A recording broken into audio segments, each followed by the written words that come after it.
Buenas noches y bienvenidos a Signo Pesos, la economía al alcance de su pantalla. Estos son los temas claves de hoy.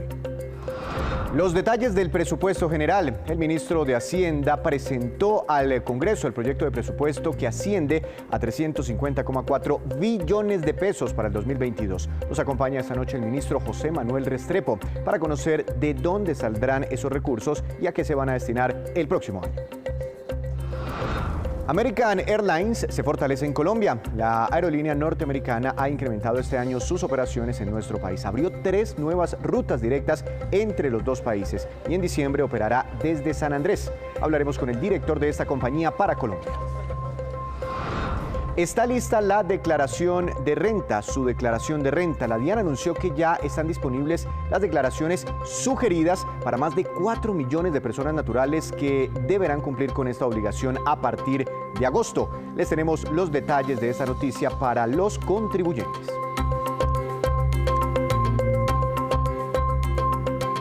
Comenzamos esta emisión hablando del presupuesto general de la Nación para el año 2022, proyecto que ya fue radicado ante el Congreso por el gobierno. Para analizar los detalles, para entender la minucia de las cifras, le quiero dar la bienvenida al propio ministro de Hacienda, el doctor José Manuel Restrepo. Ministro, buenas noches, gracias por estar aquí nuevamente en Signo Pesos. Muy buenas noches, Víctor. Un saludo a usted y a todos los televidentes de Signo Pesos. Es un placer estar con ustedes. Ministro, no, a usted muchas gracias. Ha tenido un día muy agitado, estuvo presentando el presupuesto, después en la Junta del Banco de la República, en fin. Pero gracias por atendernos estos minutos, ministro. Ya usted definió cómo se va a gastar esa plata, cómo se va a invertir 350 billones de pesos del presupuesto para el próximo año, pero sí nos gustaría saber de dónde va a salir toda esa plata, los 350 billones de pesos. Pero déjeme decirle una cosa, Víctor, antes de eso, y es que este es un presupuesto, un momento muy importante del país, porque el año 2022 es un año donde seguimos en medio de una crisis sanitaria, económica y social, donde enfrentamos ese dilema social de atender a los más vulnerables, pero donde también tenemos que lograr un ajuste gradual y progresivo en el déficit fiscal y donde además tenemos un año electoral que supone unos costos adicionales. Por eso es un presupuesto de 350 billones que buscó crecer un poco en inversión para continuar reactivando la economía y garantizar un crecimiento bajo en funcionamiento, demostrando austeridad en el gasto público. ¿Cómo lo financiamos?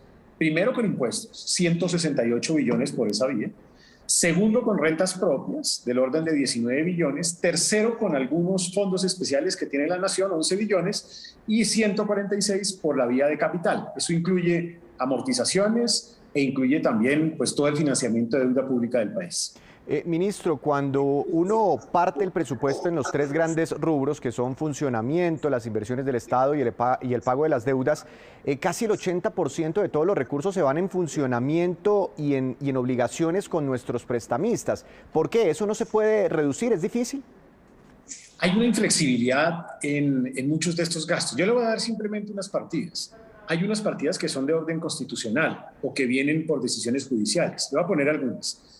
Todo lo del Sistema General de Participación le vale 50 billones. Súmele pensiones, que es ineludible, 51 billones. Todo lo de salud, que también es una obligación, 26,5 billones. El apoyo a las instituciones de educación superior oficiales, 7 billones. Fondo de estabilización de precios de combustibles. Todo el proceso electoral que es necesario para garantizar el ejercicio de la democracia en el país. Y todo lo que acabo de decir ya le suma 140 billones. Si a eso usted le suma los 78 billones de servicio de la deuda, pues usted comprenderá que ahí ya hay buena parte del presupuesto plenamente utilizado. Ministro, estoy mirando el cuadro que presentaron ustedes a los medios de comunicación y es que usted aborda un tema importante y es el pago de las pensiones. ¿Por qué sube tanto desde 43 hasta casi 52 billones de pesos el pago de mesadas pensionales? Eso es casi un 20% y recursos que salen del presupuesto de la Nación. ¿Por qué ese incremento tan importante?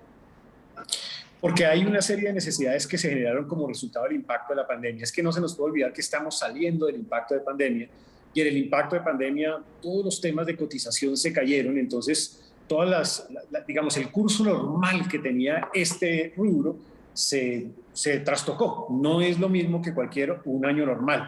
Entonces, derivado de esa causa, pues se genera un costo adicional para la Nación en este momento. Ministro, otro de los rubros importantes, la inversión. Esta es la política pública del gobierno nacional. Pasa de 58,6 a 62 billones de pesos, un poquito más, crece 6,2%. ¿Esa plata para qué será? A ver, esa plata de inversión está distribuida entre los distintos sectores, pero yo quiero destacar algunos de los sectores más importantes en materia de inversión. Le voy a dar algunos ejemplos. El número uno es inclusión social y reconciliación. Y le voy a dar un dato. En el 2019 teníamos inversión en este rubro de 10 billones. Para el proyecto de 2022 van a ser 20 billones. Se dobló casi que en 2 años. ¿Por qué razón? Porque ahí está todo el programa de apoyo a los más vulnerables. Por ejemplo, el programa de ingreso solidario. Entonces, aquí hay una gran apuesta por atender a los más vulnerables de nuestro país para darles rentas básicas de emergencia. Está también el sector de transporte, todo el tema de infraestructura, es decir, todo el tema de avanzar en la estrategia de concluir vías, aeropuertos, redes fluviales, entre otros temas. Se incluye también todo el tema de la construcción de vías terciarias, que es muy importante en este momento para el país en las zonas rurales. El tercer rubro grande en inversión es educación, porque hay que apostarle al futuro del capital humano de nuestro país. Y está también trabajo allí por una razón, porque ahí están los subsidios de empleo para los jóvenes y para los adultos. Entiendo. Esos son los sectores, digamos que ganadores a los que ustedes centran su apuesta para el próximo año en medio de esta coyuntura, pero seguramente hay sectores que sufrirán tijeretazos presupuestales. ¿Nos podría contar en dónde vendría de pronto esa política de austeridad? Le voy a poner, digamos, algunos ejemplos. Es un hecho pues, que nosotros en el año 2021 tuvimos uno de los años más importantes en materia de inversión. Entonces, es un año atípico, porque el año 2020 es un año que venía con una inversión alta, pero evidentemente en el 2021 hicimos especial acento para la reactivación de la economía. Pero aún comparándola contra, por ejemplo, el año 2020, sectores que eventualmente pudieran tener algún recorte, pues son recortes que incluso no se notan en el proyecto del 2022. Un ejemplo, deporte. Deporte tuvo en el 2019 462.000 millones en inversión, 422.000 millones en el 2020. En el 2021 subió a 715.000 millones y en el 2022 tiene 600.000 millones, que de todas maneras es la cifra más alta comparativamente con cualquier año hacia atrás, distinto al 2021, porque todavía estamos en el desarrollo de esa infraestructura que se construyó en forma masiva se arrancó a construir en el año 2021. Ministro, pagos de las deudas, intereses son más de 38 billones de pesos y el crecimiento es de un 11%. ¿Este crecimiento está relacionado con la pérdida en el grado de inversión? Tal vez ya tenemos que pagar un mayor costo por nuestro endeudamiento. No, más que eso, en el fondo está directamente relacionado con el nivel de endeudamiento que hemos tenido que enfrentar para justamente sortear el impacto de la pandemia. Es que no se nos puede olvidar que nosotros del 2019 y en el 2020 elevamos 15 puntos porcentuales el nivel de deuda pública para todo ese plan de mitigación del impacto de la pandemia, o sea, para la vacunación, para las pruebas, para tener UCIs con los debidos ventiladores, todo el esfuerzo de líneas de garantía en crédito, subsidios a la nómina, todo el programa de ingreso solidario, los giros adicionales en Colombia en Acción, Jóvenes en Acción. Entonces, cuando tú incrementas la deuda en 15 puntos porcentuales, pues evidentemente las amortizaciones y los intereses aumentan. Ministro, ¿qué pasa si no se aprueba la reforma tributaria? ¿Quedaría, o el proyecto de inversión social, como lo llama usted, quedaría desfinanciado este presupuesto general de la Nación y de pronto después tocaría hacerle tijeretazos? Tendría que ajustarse este presupuesto tanto en ingresos como en gastos, porque tú sabes que el proyecto de inversión social tiene inversiones en gastos y también tiene ingresos. Pues, por ejemplo, un programa como el de ingreso solidario está sustentado en el proyecto de inversión social y eso es lo que explica en buena medida el aumento que se está dando aquí en inclusión social. Este proyecto recoge justamente ese programa, esos programas incluidos en el proyecto de inversión social. Ministro, este presupuesto pues será el último que va a ejecutar el gobierno del presidente Duque, pero también hay unos meses que empezará a ejecutar el próximo gobierno, agosto, septiembre, octubre, noviembre, diciembre. ¿Ustedes le dejarán plata suficiente al próximo gobierno para que arranque?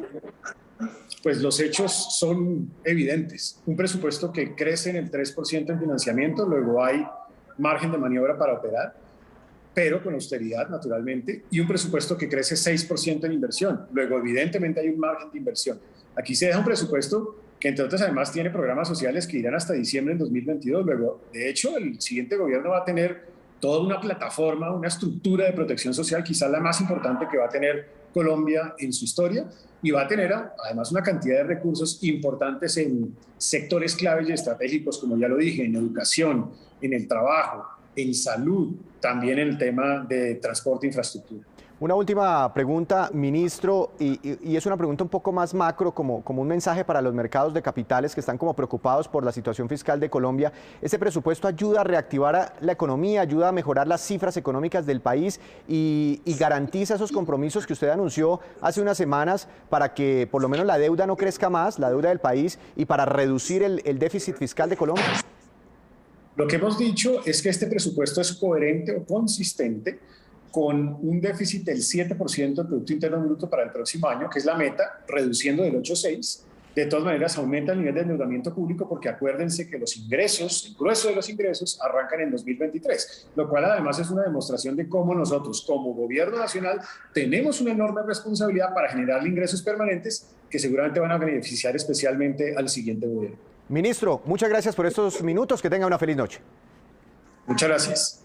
Es el ministro de Hacienda contándonos los detalles del presupuesto. Ahora estará en manos del Congreso de la República. Si lo aprueban, si no, arranca el tire y afloje, si hacen traslados presupuestales entre los distintos sectores, y en unas semanas, en unos meses, estaría aprobado en el Congreso. Hacemos una breve pausa, pero cuando regresemos, espere. El desempleo cayó en junio, pero de todas formas sigue en niveles preocupantes.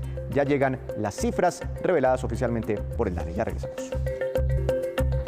Regresamos a Signo Pesos. Una de las compañías aéreas más importantes de los Estados Unidos y que tiene presencia aquí en nuestro país desde hace 31 años es American Airlines. La compañía está fortaleciendo sus operaciones en Colombia. Por eso hemos querido invitar aquí a Signo Pesos al doctor Omar Notaro, director de American Airlines en Colombia y también en Ecuador. Doctor Notaro, buenas noches. Bienvenido a Signo Pesos. ¿Cómo ha estado?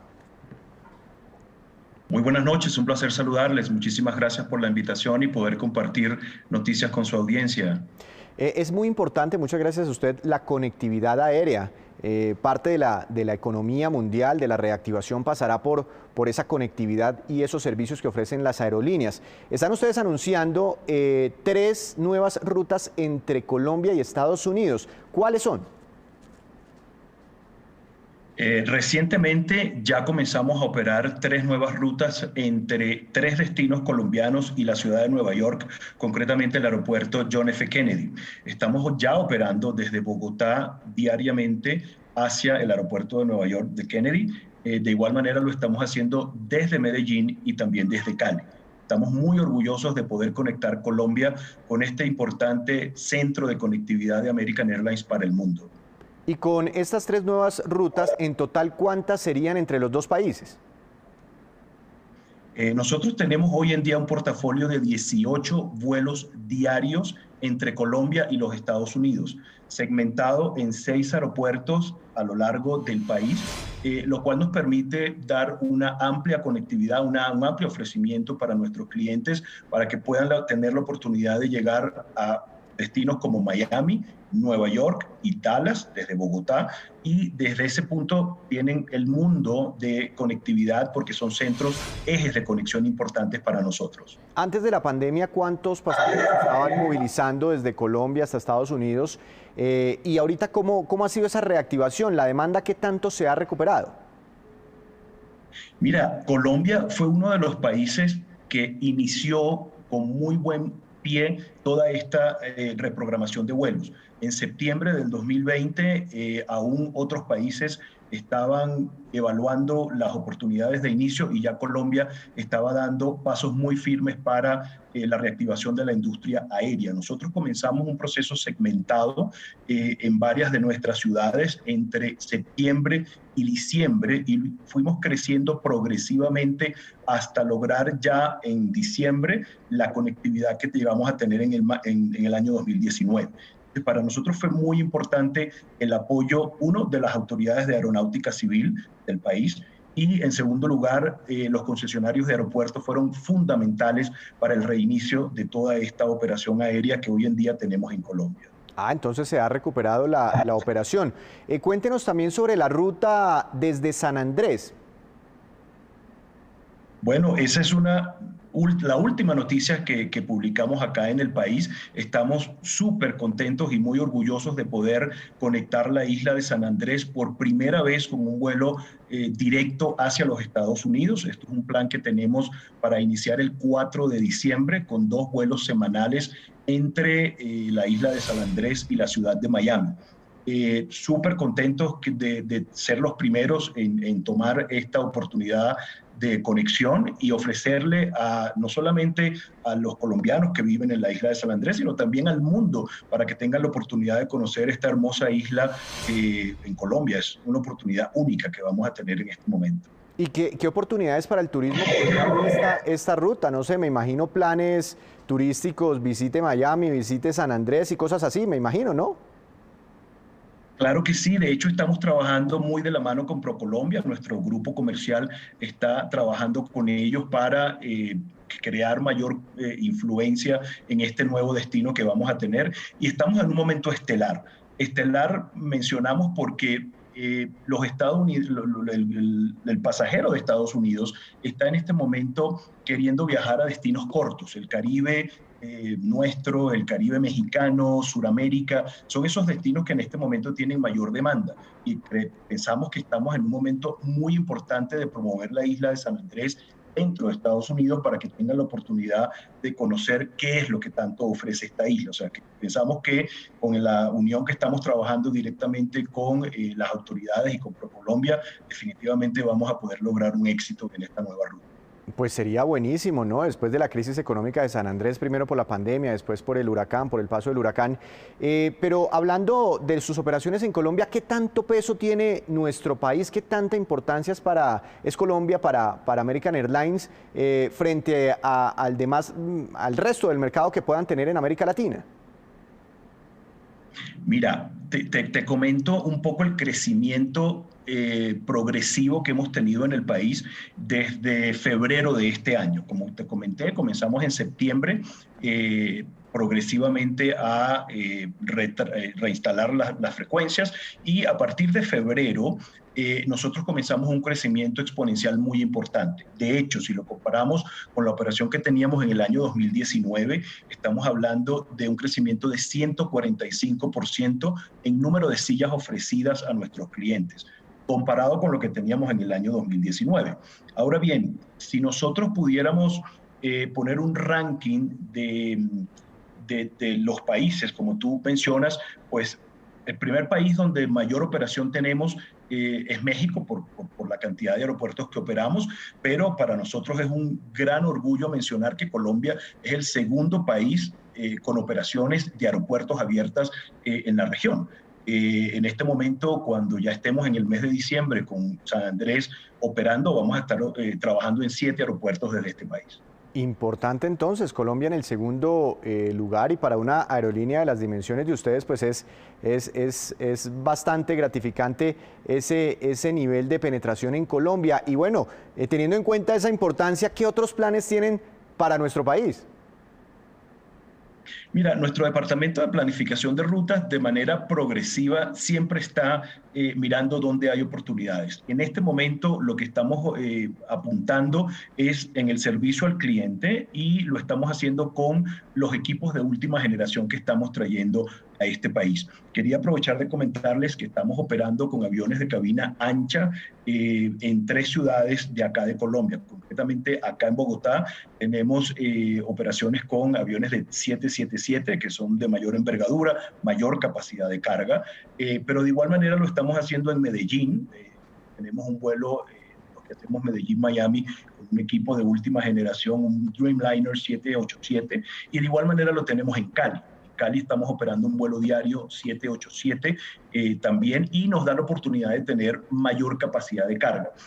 Si ponemos en contexto la capacidad de carga de un avión de cabina ancha con un avión de cabina angosta, te podría comentar que un avión de cabina ancha tiene capacidad para 125.000 libras, mientras que en el avión de cabina angosta, pues estamos hablando de unas 25.000, o sea que realmente la diferencia es muy importante, y también para nuestros clientes de carga que tengan la oportunidad de conocer que también tenemos un negocio importante para la exportación e importación de carga al país. Claro, los floricultores, por ejemplo, utilizan mucho la carga para llegar a los Estados Unidos, los aviones de carga para llegar a Estados Unidos en épocas importantes del año. Una última pregunta, a nivel de tarifas, ¿qué estrategias tienen ustedes para los colombianos? Siempre mantenernos competitivos en el mercado. El objetivo de American Airlines en Colombia y en los países que operamos a nivel global es mantener un ambiente de competitividad con todas nuestras operaciones que tenemos en este momento en el país. Doctor Notaro, muchas gracias por estos minutos para Signo Peso. Seguiremos hablando entonces de los planes de crecimiento de American Airlines por Colombia. Feliz noche. Feliz noche, muchísimas gracias por la oportunidad. La verdad nos alegran mucho todas estas noticias que tienen que ver con reactivación de la economía. Hablando de reactivación, el desempleo en junio de este año cayó al 14,4%, revela el DANE. Un año atrás, la desocupación estaba muy cerca del 20%, mientras que en mayo de este año se había ubicado un poquito por encima del 15%. Más detalles de este reporte entregado por el director del DANE sobre esta disminución en el desempleo, el doctor Juan Daniel Oviedo. Aquí fundamentalmente lo que nosotros estamos observando es que a junio de 2021 el país cuenta con 20.6 millones de personas ocupadas, un incremento frente a las 18.3 millones de personas que se encontraban ocupadas en junio del 2020. Eso implica que tenemos un incremento de 2.3 millones de personas que ingresaron a la ocupación o que comúnmente se asocian con una recuperación de 2.3 millones de puestos de trabajo. En relación con la población desempleada, recordemos que vamos a ver una reducción de la población ocupada, que en este caso es una reducción mucho más desocupada, que es una reducción mucho más marcada que la reducción que vimos en el mes de mayo. Por consiguiente, con corte a junio del 2021, el país cuenta, según las estimaciones que hace el DANE, con 3.5 millones de personas desempleadas, es decir, siendo más precisos, 3.471.000 personas en situación de desempleo, frente a las más de 4,5 millones de personas desempleadas que se estimaban para junio del 2020, que por cada 6 hombres desempleados menos en el mercado laboral en junio de 2021 comparados con junio de 2020, estamos viendo 4 mujeres menos desempleadas en el mercado laboral. Estamos viendo que aproximadamente 16.2 millones de personas en junio de 2021 se encuentran por fuera de la fuerza laboral, es decir, que forman parte de la población económicamente inactiva, frente a los casi 17 millones que teníamos en el mismo mes de 2020. Está cayendo el desempleo, pero sin embargo siguen algunas dudas, algunas preocupaciones todavía por problemas en el mercado laboral. Otra breve pausa, pero ya les contaremos que la DIAN tiene listas más de 4 millones de declaraciones de renta sugeridas. Ya les explicamos esto qué es. Vamos a Signo Pesos con esta que es la cifra económica del día. Es positiva, 7,5%, y corresponde al nuevo nivel de crecimiento económico esperado para este 2021 por el Banco de la República en nuestro país. El pronóstico subió tras el análisis realizado por la Junta Directiva y el equipo técnico del emisor, que se reunió la Junta en la mañana de hoy. Ahí estuvo el ministro de Hacienda. Antes esa proyección estaba en 6,5%. La Junta además mantuvo inalterada la tasa de interés de intervención en mínimo histórico de 1,75%, pero muy importante, ya 2 de los 7 codirectores están pidiendo que se suban las tasas de interés en Colombia. Hora de hablar de empresas y de negocios con Juan Fernández. Juan, buenas noches. Su movida empresarial para cerrar esta semana. Bienvenido, adelante. Víctor, buenas noches. Hoy le voy a hablar de Merkeo, que es el supermercado, quizá online, en línea más grande de América Latina, con esa apertura que hizo ayer en Brasil, lo ratifica y que se apoya en 50 millones de dólares nuevos que acaba de conseguir, con los que completa 85 millones en fondos nuevos de capital desde que fue fundada la compañía en 2017. Poseen bodegas con alimentos y despachan en camiones, así cortan intermediarios, reciben los pedidos y los envían a las casas. También han experimentado con puntos físicos. Merkeo debe tener unos 700.000 usuarios, unos 1.000 empleados, y a la cabeza del negocio está Miguel McAllister con otros socios, y que también cofundó domicilios.com. Merkeo ofrece más de 8.000 productos y opera en más de 25 ciudades de Colombia, México y Brasil, y cuenta con más de 600.000 usuarios y puede tener ingresos por unos 100 millones de dólares. El núcleo de ese negocio está en que controlan la cadena de suministro de forma vertical. Con ello obtienen mejores márgenes y precios también mucho más competitivos. Esa oportunidad de mercado que representa América Latina es grande si se considera que las ventas de comestibles en línea solo representan el 1% del mercado, y más cuando la pandemia ha acelerado las compras de comestibles en línea. Y esta pues es, Víctor, la movida de hoy sobre Merkeo. Merkeo, muy importante esa plataforma. Juan, lo esperamos la próxima semana. Y ahora vamos con estos que son los indicadores económicos que usted siempre debe conocer antes de irse a dormir. Tasa representativa del mercado que regirá para mañana, 3.867 pesos con 88 centavos, subió 30 pesos con 93 centavos. Sin embargo, en el balance semanal hubo una caída en el dólar. Petróleo, de referencia Brent para Colombia, subió 0,37%, se ubica en $76 con 33 centavos por barril.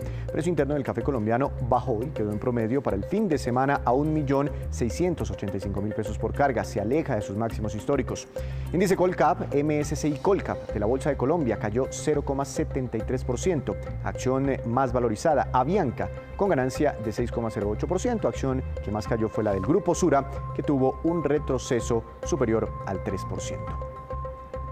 Y este 10 de agosto tengan muy en cuenta esta fecha porque comienzan a vencerse los plazos para declarar renta, para que las personas naturales declaren renta. Sin embargo, la DIAN tiene listas las declaraciones sugeridas de más de 4 millones de personas naturales. Veamos en qué consiste.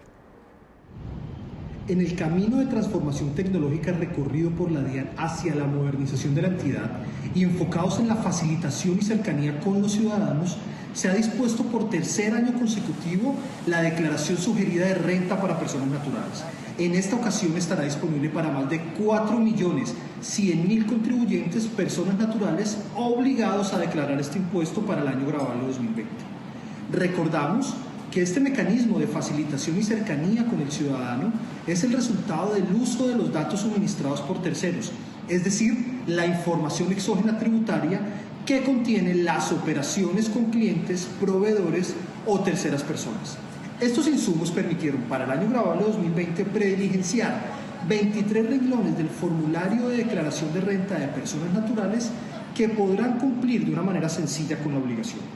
Vale la pena tener en cuenta que la información registrada en la declaración sugerida puede ser editada por el contribuyente, fundamentado en que cada persona conoce la realidad económica y jurídica y financiera que debe declarar, por lo cual se permite corregir, adicionar o eliminar cualquier dato consignado allí. Una vez verificada la información, el contribuyente debe diligenciar los espacios para los cuales no aparecen valores sugeridos y continuar con el proceso habitual para presentar la declaración y realizar el pago si hay lugar a impuesto a cargo. Y antes de despedirnos, los dejo con este dato muy interesante, precisamente sobre tributos. Colombia es uno de los países donde las personas naturales pagan menos impuesto de renta. Según una lista de la OCDE, en Colombia una persona paga en este impuesto en promedio 1,2% sobre su nivel de bienes e ingresos, mientras que en Dinamarca se paga el 24,3%, en Islandia 14,7%, en Nueva Zelanda 12,8%, en Canadá 12,2%, Italia 10,9% y en Estados Unidos 10,8%. Así terminamos por hoy. Los esperamos ya el próximo lunes con una nueva emisión y toda la información económica que usted necesita saber. Recuerde, esto es Signo Pesos, la economía al alcance de su pantalla. Que tenga una feliz noche, también un feliz fin de semana.